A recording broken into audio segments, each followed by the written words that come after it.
Hello, welcome back to Deconstructing with Dawn. I am making a 5th video about my Ancestry DNA experience. My last video I asked for help for any information that anybody can offer me to get to the next step of trying to narrow down the results that I had gotten or to contact new sites or what have you. I haven't gotten back to everybody yet, and I will as soon as I can. I was sick last weekend and spent like 8 and 10 hours each day researching all that I could, geographically researching, putting all the information that you guys have suggested into new sites and trying to decipher that information. So thank you for your constant support and incessant teaching of geography. I'm embarrassed to say that I did not know the Vikings pillaged, all the way down to Spain. I did not even know that. So anyhow, now I understand why I have Iberian Peninsula and Scandinavian blood at the same time. Appreciate that, because I had no idea. Anyhow, so tonight, this new report that I did, I just got back tonight. It's from Prometheus. Basically, when you do an Ancestry or a 23andMe or whatever company you use, you get a raw DNA file. You then can take that raw DNA file and upload it to a place called Prometheus. For $5, you then get a report, which mine is about 900 pages, which may or may not be a lot, I don't know. And it tells you what your susceptibility is, like if you have male pattern baldness in your family, or if you're likely to have breast cancer, or whatever. In fact, the first page was nothing but talking about breast cancer in my situation, which is completely factual because I've had 25% of my right breast removed, lymph nodes here, and lymph nodes in my armpit removed. I have lymphedema in my right arm. And the susceptibility to having breast cancer is apparently 2.2 times higher than normal. Anyhow, so the first thing I'm going to do is show you the Prometheus, just some basic information about it. I'm not going to go through 900 pages because I don't really know how to navigate the site yet. Anyhow, so I'll be right back. Okay, so this is the Prometheus report, basically just the cover page. The first thing that it talks about is like right there, 2-time increased prostate cancer risk, which, not going to happen. But among breast cancer patients, Herceptin is less effective. So that's kind of an interesting thing to know, is if I do have breast cancer, maybe not to do that information, that type of drug. Here is again a 1.7 times higher risk of ER and breast cancer. Again, over and over and over again talks about breast cancer. 1.7% likelihood of being obese. Well, duh. Just gotta look at me. This was interesting. Higher by 39% risk for colorectal cancer correlated with the consumption of processed meats. And that's fascinating. So every single Saturday I have pepperoni pizza, 4 pieces of pepperoni on 2 pieces of pizza. So I won't eat 8 pieces of pepperoni every week anymore. Anyhow, the obesity thing is interesting because I have hyperthyroidism, and that normally means you lose a significant amount of weight. I have Graves' disease, which caused me to have hyperthyroidism. I'm one of the weird unicorns that they call it that doesn't lose weight with hyperthyroidism. Initially I lost 50 pounds, and that's how they found it.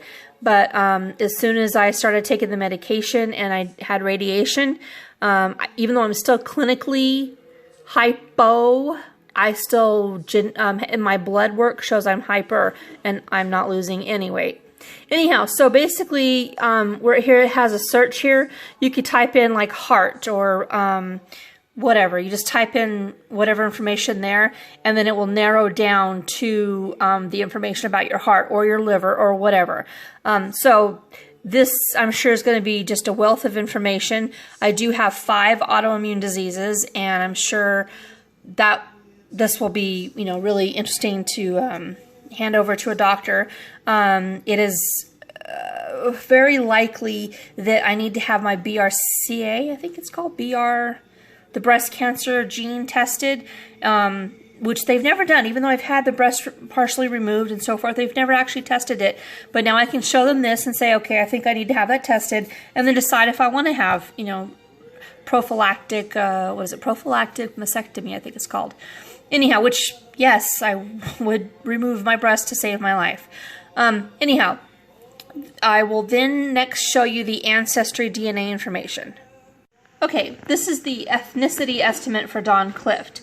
Basically, I am 100% from Europe, which, you know, a lot of us Americans are.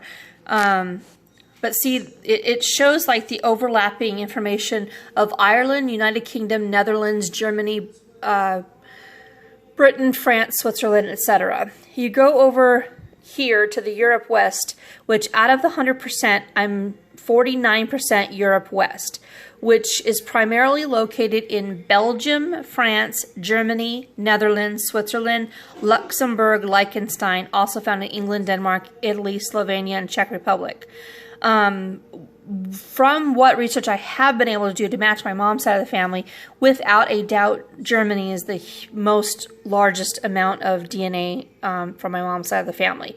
So it's probably Germany there.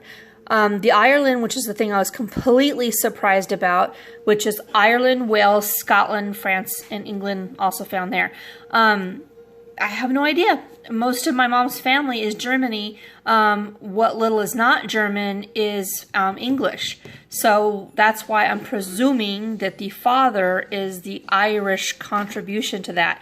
However, because I am a trace region of Scandinavia by 2%, Scandinavian and Ireland and Scotland and England, they all mix together because of those Vikings. So maybe I'm a lot Irish because of Viking blood, the Scandinavian blood. I don't know. But here it shows Great Britain, which is 6%, again, England, Scotland, Wales, but also found in Ireland, France, Germany, Denmark, Belgium, Netherlands, Switzerland, Austria, and Italy. Which, anyway, it says right there, the Romans, Anglo-Saxon, Vikings, and Normans have all left their mark on Great Britain, both politically and culturally. It gives you like this just big detailed information about like the typical native of England has 60%. I have 6, which Iberian Peninsula is the one that everybody keeps getting hung up on, which is Spain and Portugal. Again, the Vikings dipping down into Spain could be the answer to that. I don't know. However, the Rock of Gibraltar is only 9 miles north of the coast of Africa. Later on, I'll show you that I have African blood. Not only do I have African blood in me, I have many, many African cousins. So, again, I don't know if it's because they were slaves brought to the United States or if it was just intermingling of the Vikings, you know, terrorizing everybody. This Ireland thing I wanted to show just a brief information here. The typical native Ireland is 95%, and I'm, you know, like what, half that, I guess. I don't know. Anyway, so it just kind of like breaks up the different information down to the percentages of what you are versus what they are. Anyhow, so that is the Ancestry DNA information, pretty much just 100% Europe and then broken down into those sections. I will be back with the DNA land information. So somebody had suggested uploading my stuff to DNA land and giving this ancestry report here. They also can match you up with different relatives, but I had no matches whatsoever with DNA land. However, this is what they broke down my my DNA to. Again, Western Europe, which is what I was half Western Europe when it comes to Ancestry.com, but basically Western Europe 100%, and then broken down into Northwest European, which is similar to what Ancestry DNA says, but Northwest European 89%, Northern Slavic, again those pesky Vikings 4.7, Southwestern European 4%, South European 2.5, Balkan 1.4, and South Central European I'm from South Central Los Angeles, but apparently I'm also from South Central Europe. And then it just basically shows you on the map, you know, where you're from. And so I'm just kind of like concentrated all in that one little area. And then here it shows you like how Ancestry did. It shows you where Northwest Europe is, which includes Scottish and British and England, Icelandic and Norwegian and Orcadian? I don't know. But it does not include Moroccan, Western Sahara, Colombian, Estonia, whatever. But then the Northern Slavic includes Belarusian, Estonian, Lithuanian, more whatever, and Russia. Now, what's important to see right there is that, and Ukraine, my candidate number 1 is Russian and Polish. And following a lead that I had over the weekend, he would have, it was just his father's father is Russian, and the parents of the mother were German, which would like go back to the German on the Ancestry.com, and the tiny bit of Russian on this North Slavic, that kind of fits in together. But I don't know. Anyhow, so here's Southwestern European, again, Basque French, which is interesting that it says Basque French right there because it excludes Basque French up here in the Northwest European. But then in the Southwest European, it's right there. Balkan, Albanian, I have no idea how that even came about. But, and then Italian, South Central European, Italian, but so see there, it breaks it down even further, more to specific regions. And so I don't know which one to trust more, but this kind of like breaks it down even further. Okay, the next one I'll be doing is Jedmatch. Okay, so here's Jedmatch. Again, a suggestion that somebody said to go from. I'm going to just quickly go on my matches, which is one to many matches. This is what your DNA is matched up to. So by going there and inputting my kit number, and then displaying my results, these people here are my closest matches. Like the first one here, I've made contact with and she just doesn't respond. And if you see where it says right here, we are about 3.9 cousins. That's the closest match I have to anybody that is unknown. The 4th cousins on the Ancestry.com one, they turn out to be all my 4th cousins that are known are my mother's side of the family. But like this 3.9 here and the 4.1, the 4.2, all the way down to where it says 4.3, all of those people are unknown. After 4.3 and down, a lot of them are my mother's side of the family. And I've ruled those out. But like this here, it's a female. It shows her haplogroup. And anyway, but she won't respond. I contacted number 2 here, who was a 4.1 cousin, and she was able to take our information, which I have no idea because this is just like a bunch of weird numbers. First off, she thought this was private information, and it wasn't. So, you know, I was kind of like, I'm sorry to bug you about this. But she was more than willing to help, and she was able to narrow it down that we were paternal matches from England. And I don't know how she was able to do that, but then she put the names to her tree and can't find a match to any of the names that I have. But she was able to take whatever all this bunch of numbers are and break it down to being paternal and to a region of England. So that was pretty fascinating. So anyway, so with this company, you can also do phasing, which is where you can then find out like what area you're from. And this is where I've asked for help. Somebody told me to contact DNA detectives on Facebook, and I did. And they kind of like said, well, read this and it'll tell you.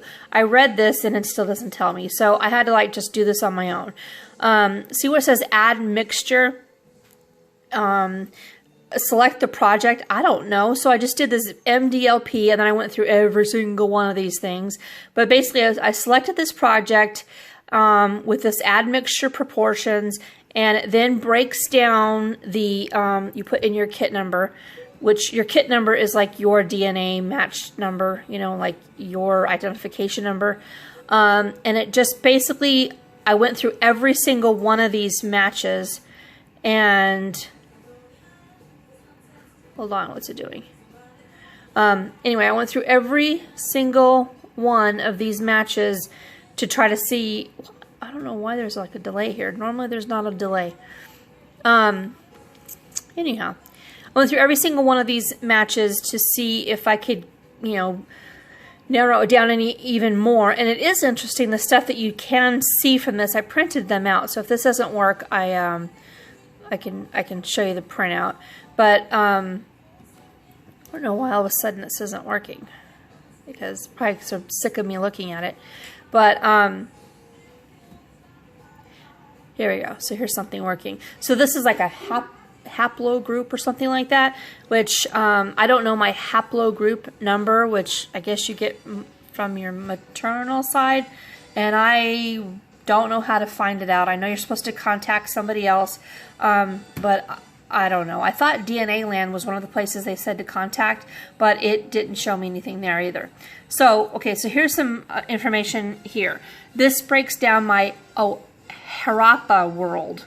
Admixture proportions. So the purple is significantly Mediterranean, 34.21% Mediterranean. And then Northeast Europe, which everything you said West Europe, but this says Northeast Europe at 49.7, Caucasian 5.87, the Balkans, India, etc. So that's what this particular group says. And each one like had, oh God, each one like had different things to it. Let's see here. I printed like a bunch of them out because I was afraid this might happen. Anyhow, okay, so here's something right here. Here is one of the programs. It's called Eurogenes Admixture. This was interesting to me. So it says Northeast African 0.22. There's varying amounts of African. Oceania, but the American Indian is 1.2 there. Siberian, South Asian, Eastern Mediterranean, which, see how that says only 2.69, where the other one's like 50%. So I don't know why these have different amounts. But again, Baltic, North Atlantic, etc. But the Native American, the American Indian there, 1.2% there. That was another possibility of my candidate number one, because he said that his mother or grandmother was born on an Indian reservation, so he was assuming all of his life that he was part Native American. So when I got 0 Native American on my ancestry, I was surprised and assumed he wasn't my father because I didn't have any Native American. But there it shows American Indian 1.02. I don't know. So, but I don't understand why these are all different. Here's one. Oh, that's that first one, that Happa World. But look at this one. This one is admixture proportions that shows, this is MDLP. And it shows, again, American Indian, Ancestry, whatever, South Central Asian, Caucasian, European early farmers, and then European hunters and gatherers. I did like some basic information of that, and it was again showing like the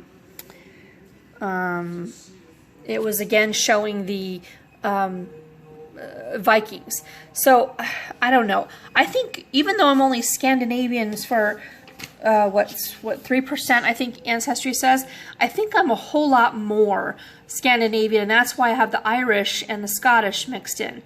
So I don't know. I'll be right back. So that's all the stuff that I've come up with. I'll dig more into that Prometheus, because my main outlook of this was I don't need a daddy at 45. I wanted medical information. So that Prometheus thing is probably the gold mine here, which, you know, the cherry on top would be to find out who my father is and who my family is. But that genetic information is my primary focus of this. So that was very welcoming to see. Anyhow, so I had immediately, when I saw that Ireland in the, practically half Irish in the results, I immediately thought, well, there's no way candidate number 1 can be my father because there's no Russian here, there's no Indian here.